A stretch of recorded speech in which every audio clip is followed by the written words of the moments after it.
Hi, this is Fed, your content creator slash working mom. For today's video guys, is share ko sa inyo kung anong mga naging ganap namin. Previously, very late upload na to guys kasi medyo wala akong time mag-edit ng mga mini vlogs ko and wala tayong magagawa, palaging pagod. But yep, I'm pretty much sure na napapanood nyo yung mga clips neto sa aking mga reels, and if hindi pa kayo naka-follow sa aking page, main page Fedelyn Siniego, mag-follow na kayo guys. And ang ating another page, Life by Feds Vlogs, nag-a-upload tayo dyan guys ng ating mga mini vlogs. So ayan, yung noong kaliit-liit na bata guys, no, parang kapag hawakan mo mababali yung mga buto. Ngayon ayan, nagwa one hand na, umiinom ng juice.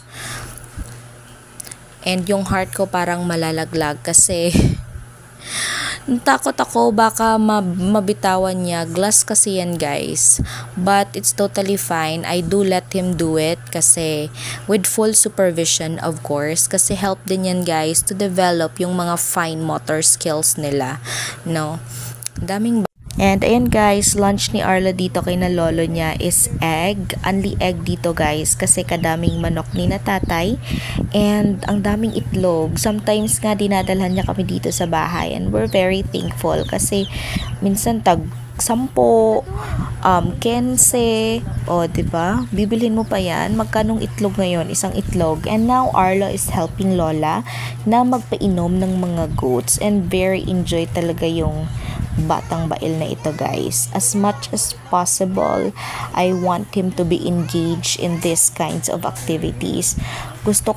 As much as possible talaga guys, gusto ko siyang ma-experience ni Arlo yung mga ganito ka-relaxing, mga ganitong ganap sa buhay, no? So, usually guys, kapag talaga may time ako, kapag day off and hindi ako masyadong pagod, nagti-take time talaga kami na dito kami matulog ng 1 night, ng 2 nights, dito kami magstay, mag-relax lang kasi oo, province, pero medyo malapit kasi kami sa highway. Tawag namin dito kasi uma ni tatay kasi itong location na ito is malayo na sa highway. Yung kanyang ang paligid is puro napapaligiran siya ng mga puno, ng mga palayan, fields, green fields. Apaka-relaxing guys, and yung hangin apaka-fresh. And ayan guys, ito yung mga manok ni tatay and apakadami na nila. Hindi talaga sila mawawala ng ng ulam dito and ng itlog talaga kasi itlog boy to eh. And ayan guys, dala-dala namin yung multifunctional niyang bike. Ang gift namin ni tatay niya ito nung 2 years old siya.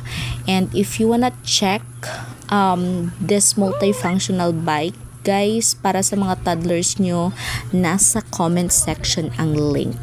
And ayan, dito na naman kami nagtambay sa mini garden ni mama dito previously, kaso ngayon tinamnan niya ng Bermuda. We call it Bermuda guys kasi gusto niya lumapad yung mga Bermuda and dyan kami mag picnic.